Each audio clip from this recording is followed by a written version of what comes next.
बिस्मिल्लाहिर्रहमानिर्रहीम। अस्सलामुअलैकुम dear student, class 9 subject physics, unit number 6, that is work and energy.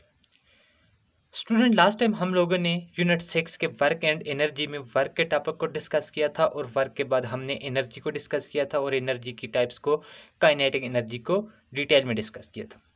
Student, last time हम लोगों ने डिस्कस किया कि what is energy and what is the mechanical energy and what is kinetic energy.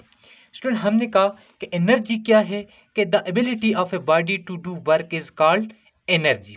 कि किसी भी जिस्म में काम करने की जो सलाहियत होती है, एबिलिटी होती है, कैपेसिटी होती है, उसको हम नाम देते हैं एनर्जी का। अब जिस बॉडी के पास जितनी ज़्यादा एनर्जी होगी, हमने कहा था कि उस बॉडी के पास इतना ही ज़्यादा काम करने की सलाहियत होगी। तो अब उसके बाद हमने कहा था कि हमारे पास एनर्जी की एक टाइप्स होती है mechanical energy. Mechanical 9th class में हमारे पास हम मैकेनिकल एनर्जी को सिंपल डिस्कस करते हैं।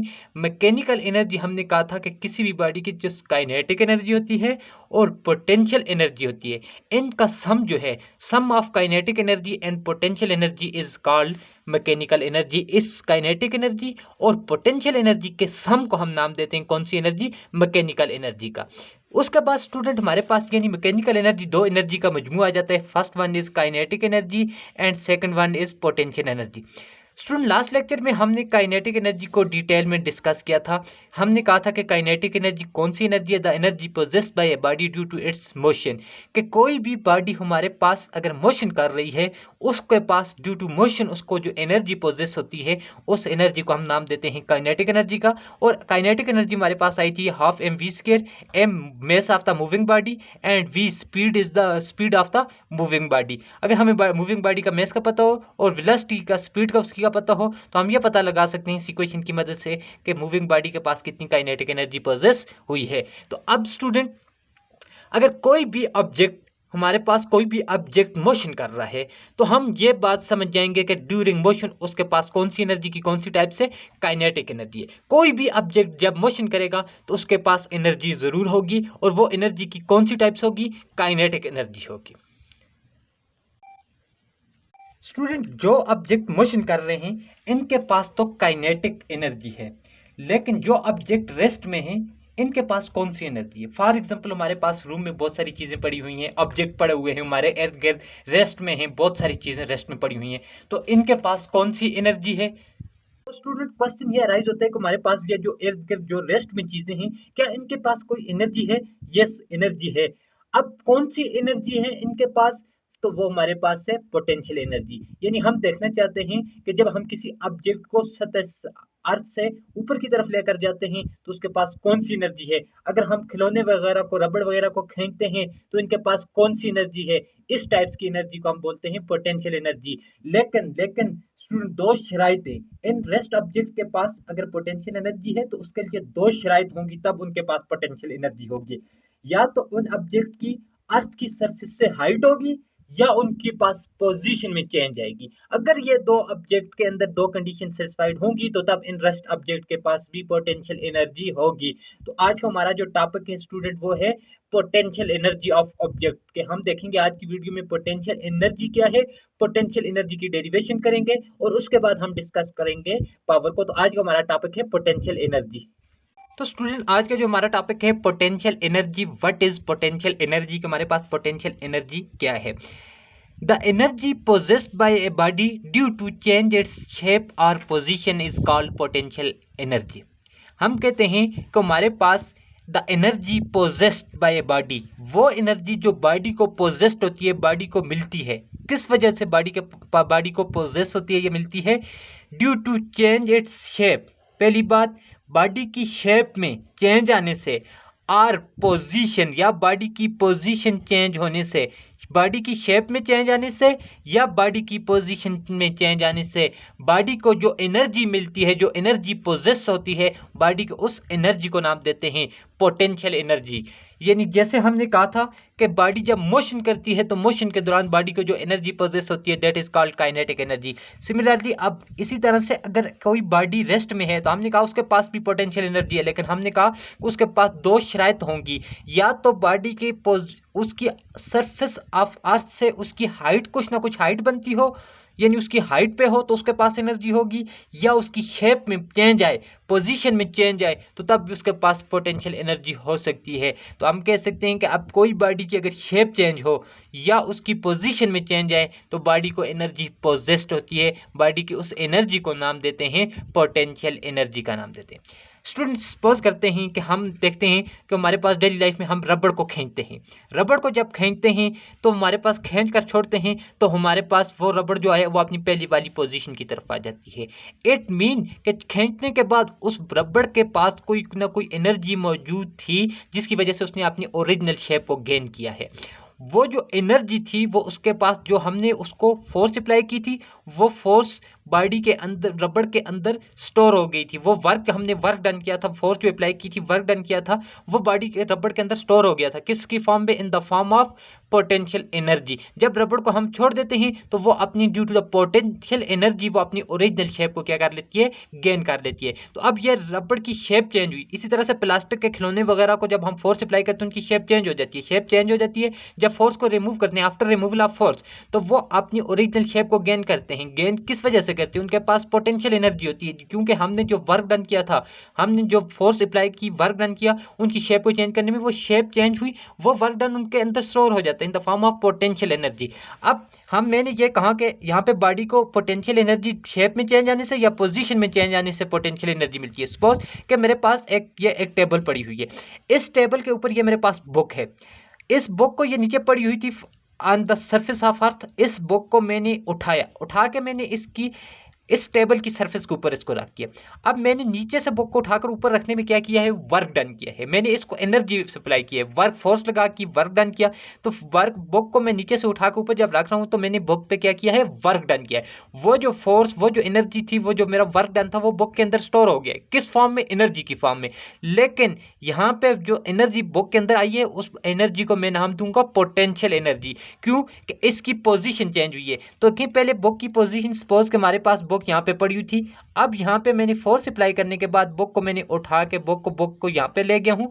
अब बुक की हमारे पास पोजीशन चेंज हुई, तो यहाँ पे पोजीशन चेंज होने से इसके अंदर जो एनर्जी आई है, देखिए सरफेस ऑफ अर्थ से इसकी क्या बन रही है? हाइट भी बन रही है, हाइट बन रही है। तो ऐसी एनर्जी को, इस सूरत में बुक के पास जो एनर्जी है that is called potential energy है।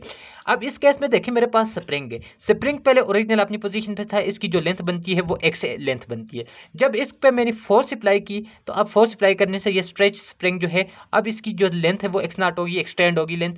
अब इस केस में इसके पास जो एनर्जी आई है वो कौन सी एनर्जी है? मेरा जो वर्क डन था वो इसके अंदर स्टोर हो गया। किस फॉर्म में? In the form of potential energy. तो स्प्रिंग के केस में जो इसको एनर्जी मिली है वो इलास्टिक पोटेंशियल एनर्जी है, और ये बुक को जो एनर्जी मिली है वो ग्रेविटेशनल पोटेंशियल एनर्जी। यानी इस बुक के केस में जो बुक को एनर्जी मिली है पोटेंशियल एनर्जी, वो पोजीशन चेंज होने से, और स्प्रिंग को जो एनर्जी मिली है वो किस फॉर्म में मिली है? पोटेंशियल एनर्जी, वो इसकी शेप में चेंज आने से। तो अब ये दोनों कंडीशन अगर कोई बॉडी सेटिस्फाइड करेगी तो उसके पास पोटेंशियल एनर्जी आ जाएगी। स्टूडेंट सिंपल बात है कि अर्थ की सरफेस से अगर किसी ऑब्जेक्ट की हाइट बनेगी, क्योंकि अर्थ की सरफेस पे हमारे पास रेफरेंस पॉइंट 0 है, वहां पे हाइट 0 है। अर्थ की सरफेस से ऊपर किसी ऑब्जेक्ट की अगर हाइट बनेगी तो उसके पास पोटेंशियल एनर्जी आ जाएगी, और उसके बाद इलास्टिक जितने भी ऑब्जेक्ट हैं उनकी शेप में चेंज होने से जो उनके पास एनर्जी आती है that is called potential energy. Student next हम देखने जा रहे हैं कि टाइप्स ऑफ पोटेंशियल एनर्जी, हमारे पास कितनी टाइप्स की पोटेंशियल एनर्जी होती है। टाइप्स ऑफ पोटेंशियल एनर्जी में हमने कहते हैं कि there are two types of the potential energy. First one is called gravitational potential energy and second one is called elastic potential energy. हमारे पास पोटेंशियल एनर्जी की दो टाइप्स आ जाती हैं। फर्स्ट वन हमारे पास है कौन सी? Gravitational potential energy. अब हम देखते हैं कि ग्रेविटेशनल पोटेंशियल एनर्जी क्या है। हम कहते हैं the work done on body to change its position is called gravitational potential energy. कहते हैं कि हम बॉडी को पोजीशन चेंज करने के लिए जो वर्क डन करते हैं, जैसे मैंने बुक को नीचे से उठाकर ऊपर की तरफ ले गया, मैंने वर्क डन किया, इस तरह से किसी भी बॉडी की वर्क डन करें, वो वर्क डन क्या करे, बॉडी की पोजीशन को चेंज करने में जो वर्क डन होता है वो बॉडी के अंदर स्टोर हो जाता है। किस फॉर्म में? एनर्जी की फॉर्म में। और यहाँ पे सरफेस ऑफ अर्थ से हम ऊपर जा रहे हैं, यानी पोजीशन उसकी अर्थ के लिहाज से चेंज हो रही है, ग्रेविटेशनल फोर्स के अगेंस्ट वर्क डन हो रहा है, इसलिए उसकी एनर्जी को, पोटेंशियल एनर्जी को हम क्या नाम देते हैं? Gravitational potential energy. अर्थ की सरफेस को हम रेफरेंस पॉइंट माने, और यहाँ पे हाइट हमारे पास ऑलवेज क्या होती है? जीरो होती है। हाइट अर्थ की सरफेस से अगर किसी ऑब्जेक्ट की पोजीशन हम चेंज करेंगे तो उसके पास जो एनर्जी आएगी उसको होगी तो पोटेंशियल एनर्जी, लेकिन उसको potential force, gravitation force of gravity की वजह से हम उसको क्या नाम देंगे? Gravitational potential energy. जैसे बुक को मैं उठाकर ऊपर ले गया, ग्रेविटेशनल पोटेंशियल एनर्जी इसके पास आ गई। इस तरह से कोई भी ऑब्जेक्ट सरफेस के अर्थ पे पड़ा हुआ था, इसको उठा के जितनी भी हाइट पे ले जाते हैं, that is called gravitational potential energy. दूसरा आ जाता है मेरे पास student, second types of potential energy is elastic potential energy. अब इलास्टिक पोटेंशियल एनर्जी क्या है? The potential energy store in elastic stretch spring is called elastic potential energy. क्या फॉर एग्जांपल हमारे पास कोई भी इलास्टिक बॉडी है, लचक वाली बॉडीज हैं, उन पर जब हम फोर्स अप्लाई करते हैं उनकी शेप चेंज हो जाती है। जैसे for example elastic stretch spring है, स्प्रिंग को हम खींच कर छोड़ते हैं, खींचते हैं तो उसके पास जो एनर्जी स्टोर हो जाती है, जो हमारा वर्क डन था वो स्प्रिंग के अंदर स्टोर हो जाता है। किस फॉर्म में? एनर्जी की फॉर्म में। लेकिन उसकी एनर्जी को हम, पोटेंशियल एनर्जी है, उस पोटेंशियल एनर्जी की फॉर्म में जो वर्क डन स्टोर होता है उसको इलास्टिक पोटेंशियल एनर्जी कहते हैं। अब जितने भी इलास्टिक बॉडी हैं, लचक वाली बॉडीज हैं, जिनके अंदर इलास्टिसिटी प्रोड्यूस होती है, लचक होती है, दैट इज इलास्टिक ऑब्जेक्ट जितने भी हैं, उन पे जब हम फोर्स अप्लाई करते हैं तो उनके अंदर जो पोटेंशियल एनर्जी वर्क डन है पोटेंशियल एनर्जी की फॉर्म में स्टोर हो जाता है। उस पोटेंशियल एनर्जी को हम इलास्टिक पोटेंशियल एनर्जी का नाम देते हैं। तो जैसे किसी भी सरफेस के ऊपर पड़े हुए ऑब्जेक्ट को हाइट पे ले जाते हैं, उसकी अगर सरफेस से ऑफ द अर्थ से उसकी हाइट बन रही है तो उसके पास ग्रेविटेशनल पोटेंशियल एनर्जी होगी। अनदर हैंड हमारे पास जितने भी इलास्टिक ऑब्जेक्ट हैं उन पे जब हम फोर्स अप्लाई करते हैं, वर्क डन करते हैं, वो वर्क डन बॉडी के अंदर पोटेंशियल एनर्जी की फॉर्म में स्टोर हो जाता है, और उस इलास्टिक ऑब्जेक्ट के केस में उस पोटेंशियल एनर्जी को हम क्या नाम देते हैं? इलास्टिक पोटेंशियल एनर्जी का नाम देते हैं। तो पोटेंशियल एनर्जी की स्टूडेंट हमारे पास दो टाइप्स आ जाती हैं। अब हमारे पास है मैथमेटिकली हम पोटेंशियल एनर्जी को कैसे रिप्रेजेंट कर सकते हैं। पोटेंशियल एनर्जी को हम पी से रिप्रेजेंट करते हैं और इसका मैथमेटिकली फार्मूला हमारे पास बनता है P = mgh। m stand for mass of the object, g force of gravity और h height from the surface of earth. अब ये तुम्हारे पास पोटेंशियल एनर्जी का फार्मूला है दोनों केसेस में, चाहे इलास्टिक पोटेंशियल एनर्जी हो या ग्रेविटेशनल पोटेंशियल। सिंपल, अगर इलास्टिक पोटेंशियल एनर्जी होगी, हाइट नहीं होगी, पोजीशन चेंज होगी, तो हम h की जगह s रिप्लेस कर देंगे। फार्मूला दोनों केसेस के लिए यही बनता है। पहले हम इसको डिराइव कर लेते हैं, डेरिवेशन करते हैं, फिर उसके बाद एट द एंड इसका रिजल्ट हम डिस्कस करेंगे। तो स्टूडेंट मेरे पास पोटेंशियल एनर्जी के लिए फार्मूला बन गया था, potential energy is equal to mgh। इसको हम प्रूव करेंगे कि ये फार्मूला हमारे पास कैसे आता है, इसकी डेरिवेशन करते हैं। स्टूडेंट मैं सपोज करता हूं कि ये मेरे पास जो है ये ग्राउंड सरफेस है, ये मेरे पास ग्राउंड है, ग्राउंड सरफेस है, ये मेरे पास ग्राउंड सरफेस आ गई। इस सरफेस के ऊपर मैंने एक ऑब्जेक्ट पड़ा हुआ है जिसका मेस, इस ऑब्जेक्ट का मेस मेरे पास m है। ये ऑब्जेक्ट इस पॉइंट पे पड़ा हुआ है। मैं क्या करता हूं कि इस ऑब्जेक्ट, देखिए मैं कहता हूं consider a body of mess m। मेरे पास एक कंसिडर करता हूं एक बॉडी है जिसका मेस मेरे पास m है, लाइंग ऑन द ग्राउंड। ये कहां पे पड़ी हुई है? Lying on the ground mean कि ये सरफेस ऑफ द ग्राउंड के ऊपर ये ऑब्जेक्ट जिसका मेस m है ये पड़ा हुआ है मेरे पास on the surface of ground. We left the body by external forces through height h। मैं क्या करता हूँ? एक्सटर्नल फोर्स लगाता हूँ, बाहर से इस ऑब्जेक्ट पे फोर्स लगाता हूँ, एक्सटर्नल फोर्स F लगाता हूँ और इसको ऑब्जेक्ट को लिफ्ट करता हूँ, फ्रॉम एक हाइट पे ले जाता हूँ। इस सरफेस ऑफ द अर्थ से इसको मैं किस पे ले जाता हूँ? हाइट पे ले जाता हूँ। अब मैं सपोज करता हूँ कि वो मेरे पास ये ग्राउंड की सरफेस से लेकर ऊपर अर्थ से ऊपर ले जाने में जो डिस्टेंस था वो कितना इसने डिस्टेंस ट्रेवल किया, मैंने फोर्स अप्लाई की तो ऑब्जेक्ट ने जो डिस्टेंस ट्रेवल करके ऊपर की तरफ हाइट पे इस ऑब्जेक्ट को यहाँ पे ले गया, जब इसका मेस यहाँ पे भी m है। अब इसने ये जो डिस्टेंस ट्रेवल किया इस अर्थ से लेकर ऊपर तक जाते हुए ये s डिस्टेंस है, इसी s डिस्टेंस को मैं सपोज करता हूँ कि ये हाइट है मेरे पास। एक्चुअली अर्थ से ऊपर गया है, अर्थ पे उसकी हाइट क्या थी? अर्थ पे उसकी हाइट 0 थी। अब अर्थ की सरफेस से ऊपर जा रहा है तो उसके पास क्या आ रही है? हाइट h आ रही है। तो स्टूडेंट यहाँ पे दो बातें सपोज करते हैं, एक ये सरफेस ऑफ द अर्थ से ऊपर ले जाते हुए इसने जो डिस्टेंस ट्रेवल किया s वो मेरे पास h के बराबर है, हाइट के बराबर है। और दूसरी बात, इस पे जितनी मैंने एक्सटर्नल फोर्स लगाई थी सब्जेक्ट को ऊपर उठाने में, मैंने जितनी फोर्स लगाई थी F फोर्स, वो फोर्स एक्चुअली कॉमन सेंस की बात है स्टूडेंट, कि जितना इसका वेट नीचे की तरफ लग रहा था, इतनी ही फोर्स मुझे रिक्वायर्ड होगी इसको ऊपर उठाने के लिए। कि देखें किसी ऑब्जेक्ट का जितना ज्यादा नीचे की तरफ वेट लग रहा होगा, उतनी ही हमें फोर्स भी चाहिए होगी, वेट के बराबर ही हम फोर्स लगाएंगे, तब भी उस ऑब्जेक्ट को फोर्स ऑफ ग्रेविटी के अगेंस्ट हम ऊपर की तरफ उठाकर ले जा सकते हैं। तो अब मैंने ये जो यहाँ पे जो फोर्स लगाई है वो किसके बराबर है, इसके ऑब्जेक्ट के वेट के बराबर है। तो अब स्टूडेंट जाहिर सी बात है, मैंने फोर्स लगाई और ऑब्जेक्ट भी ऊपर की तरफ मूव करके गया है, तो एक्चुअली यहाँ पे क्या हुआ है, वर्क डन हुआ है। तो मैं लिख सकता हूँ, कैलकुलेट करता हूँ, वो वर्क डन किसके बराबर है, डब्ल्यू इज इक्वल टू, हमें पता है एफ डॉट एस के बराबर है। That is called equation number 1 आ जाती है। यानी ये हमने फोर्स अप्लाई की और ऑब्जेक्ट मूव करके ऊपर चला गया, हम इस बात में इंटरेस्टेड हैं कि इसने कितना वर्क डन किया, हम एक्चुअली पोटेंशियल एनर्जी कैलकुलेट कर रहे हैं। तो स्टूडेंट मैंने लास्ट टाइम आपको बताया था, जब कभी हम एनर्जी कैलकुलेट करेंगे तो हम बॉडी का वर्क डन कैलकुलेट करेंगे। एक्चुअली वर्क डन ही बॉडी के अंदर स्टोर हो जाते हैं in the form of energy. तो अब यहाँ पे फोर्स अप्लाई करने से बॉडी डिस्प्लेस हुई, हाइट पे चली गई, बॉडी ने कितना वर्क डन किया, according to work equation W is equal to F dot S. अब हमें यहाँ पे एक बात चाहिए, किसकी, फोर्स की वैल्यू चाहिए, और एक हमें डिस्प्लेसमेंट की वैल्यू या एस की वैल्यू चाहिए। अब देखिए स्टूडेंट, एक्चुअली होता क्या है कि यहाँ पे जो मैंने सपोज कर दिया कि जो मैं फोर्स ऑब्जेक्ट के ऊपर लगा रहा हूँ एफ फोर्स, वो मैं उस बॉडी के जितना उसका वेट होगा नीचे की तरफ, उतनी ही फोर्स मुझे उसको ऊपर उठाने के लिए लगानी पड़ेगी। तो F is equal to force हमें पता है वेट के बराबर है, और वेट का फार्मूला किसके बराबर होता है, M into G, W is equal to M G, that is called equation number 2 आ जाएगी।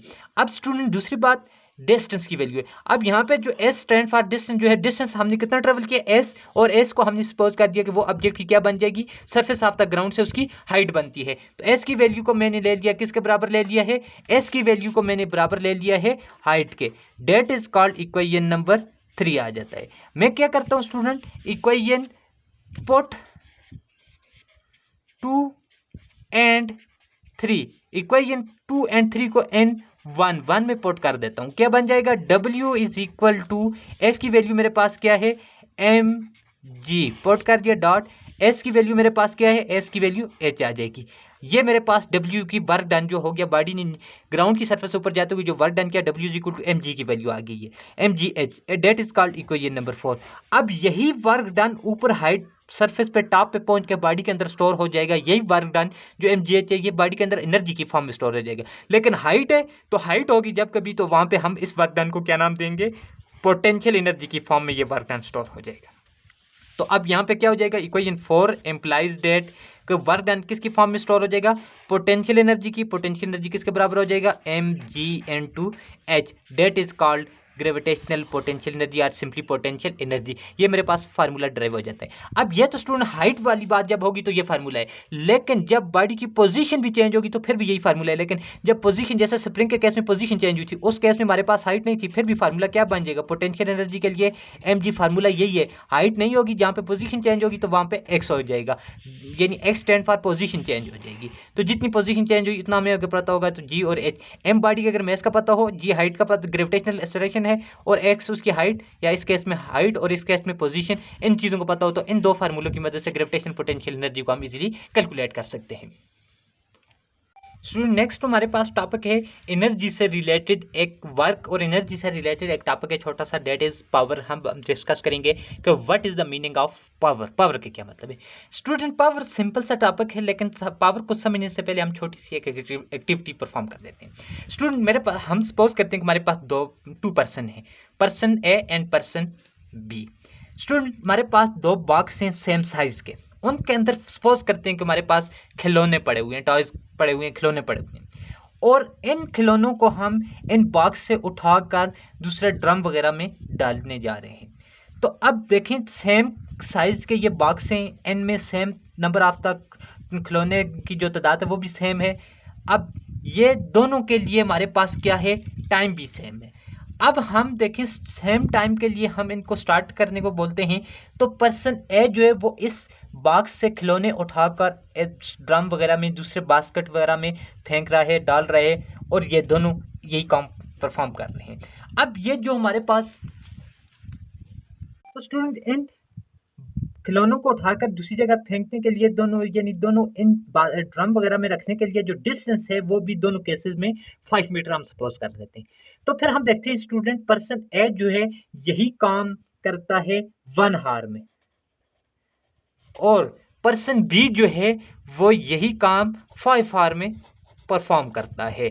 तो अब हम देखेंगे तो हम फिजिक्स की लैंग्वेज में कहेंगे, देखें काम सेम था, टाइम दोनों के लिए सेम, स्टार्टिंग टाइम भी सेम था, डिस्टेंस भी, सब चीज़ सेम एग्जैक्ट रखने के बावजूद पर्सन ए ने 1 घंटे के अंदर ये काम परफॉर्म किया है, जबकि पर्सन बी ने ये वही काम 5 आवर में कंप्लीट किया है। तो जिसने कम टाइम लिया है काम परफॉर्म करने के लिए, काम को कंप्लीट करने के लिए, तो फिजिक्स की लैंग्वेज में कहेंगे हम, जिसने वर्क को कंप्लीट करने के लिए कम टाइम लिया, तो इसका मतलब है कि उसकी फिजिक्स की लैंग्वेज में हम बोलेंगे कि उसका हमारे पास क्या ज़्यादा है, उसकी पावर ज़्यादा है। और जिसने ज़्यादा टाइम लिया, उस काम को कंप्लीट करने के लिए ज़्यादा टाइम लिया, तो फिजिक्स की लैंग्वेज में हम बोलेंगे, फिजिक्स की ज़बान में हम कहेंगे कि उसकी क्या है, पावर कम है। जिसने टाइम ज़्यादा लिया हम कहेंगे उसकी पावर, जिसने टाइम ज़्यादा लिया हम कहेंगे कि उसकी पावर कम है, जिसने टाइम कम लिया हम कहेंगे कि उसकी पावर क्या है, ज़्यादा है। तो स्टूडेंट पावर का मतलब क्या हुआ, ताकत। ताकत क्या है, ताकत का क्या मतलब है स्टूडेंट, कि अब हम कहते हैं कि हमारे पास पावर का मतलब है ताकत, यानी अब when we introduce the concept of time with the work it become power, कि हम जब टाइम की बात लगाते हैं वर्क के साथ, कि कितना टाइम, कितना वर्क कितने टाइम में हुआ, ये उस ऑब्जेक्ट की क्या बन जाती है, पावर बन जाती है। अब जो ऑब्जेक्ट काम को कंप्लीट करने के लिए कम टाइम लेता है हम कहते हैं उसकी पावर ज़्यादा है, मीन उसकी एनर्जी ज़्यादा होगी, और जो ज़्यादा टाइम लेगा हम कहेंगे उसकी पावर क्या है, कम है। तो पावर क्या बनती है, the rate of doing work is called power. Rate का मतलब टाइम, टाइम के साथ, यानी टाइम में, कितने टाइम में कितना वर्क हुआ, the rate of doing work is called power. काम कितने वर्क में, कितने वक्त में कितना टाइम हुआ, that is called work, that is called sorry power. इसको क्या बोलते हैं, पावर बोलते हैं। अब मैथमेटिकली हम इसको लिखते हैं, पावर किसके बराबर है, वर्क अपॉन टाइम। पावर किसके बराबर, वर्क कितना काम हुआ कितने टाइम में हुआ, इस चीज को बोलते हैं पावर। जिस ऑब्जेक्ट ने काम को करने के लिए ज्यादा टाइम लिया उसकी पावर कम, जिसने वर्क को परफॉर्म करने के लिए टाइम कम लिया उसकी पावर क्या है, ज्यादा है। तो ये पावर का कंसेप्ट वर्क के साथ, power is equal to work upon time. तो पावर को P से रिप्रेजेंट कर सकते हैं, वर्क को W से, टी को टाइम से। तो मैथमेटिकली क्या बनता है, P is equal to W divided by time, rate of doing work is called power. अब स्टूडेंट नेचर के एतबार से power is a scalar quantity, power हमारे पास क्या है, स्केलर क्वांटिटी है। SI unit of power is watt. System international में हम पावर को मेजर करते हैं किस में, वाट में मेजर करते हैं। SI unit of power is watt आ जाता है। अब 1 वाट किसके बराबर है, देखें पावर को हम बोलेंगे कि वो 1 वाट है, पावर को क्या बोलेंगे, 1 वाट है। कब, जब वर्क जो है वो 1 जूल वर्क परफॉर्म हो और टाइम जो है वो 1 सेकंड ले, क्योंकि वर्क के यूनिट 1 जूल होते हैं, टाइम के यूनिट SI सेकंड है। हम पावर को बोलेंगे वो 1 वाट है, कब, जब 1 जूल वर्क होगा और टाइम 1 सेकंड लगेंगे, उस वक्त जो पावर होगी उस ऑब्जेक्ट की, वो उसको हम बोलेंगे 1 वाट का नाम बोलेंगे। तो large unit of power is horse power. Power के ये तुम्हारे पास छोटे यूनिट थे, एक्चुअली हम इंडस्ट्रीज वगैरह में पावर को मेजर करने के लिए लार्ज यूनिट यूज करते हैं। तो 1 हॉर्स पावर जो है, actually large unit of power is horse power, और हॉर्स पावर क्या है, 746 वाट मिलके 1 हॉर्स पावर बनता है। कितने, 746, ये MCQs आते हैं बच्चे MCQ पेपर में। तो 1 हॉर्स पावर किसके बराबर होते हैं, 746 वाट मिलके हमारे पास 1 हॉर्स पावर बनता है। स्टूडेंट आज हमने डिस्कस कर लिया potential energy, the energy possessed by a body due to its change in shape और position, that is called potential energy. And potential energy, there are 2 types of the potential energy, elastic potential energy and gravitational potential energy. Mathematically form of the potential energy is equal to P is equal to mgh, m mass of the object, g force of gravity and h height, in another case position change h replace x, that is P is equal to mgx आ जाएगा। तो student दूसरा topic हमारे पास power, the rate of doing work is called simply power. Power is a scalar quantity, SI unit of power is watt and large unit of power is horse power. 1 horse power is equal to 746 watt आ जाएगा। तो student आज का homework आपका ये है कि आपने काइनेटिक एनर्जी और पोटेंशियल एनर्जी से रिलेटेड 2 एग्जांपल नंबर 6.2 और एग्जांपल नंबर 6.3 दोनों को सॉल्व करना है, आपकी बुक में मौजूद है। थैंक्स।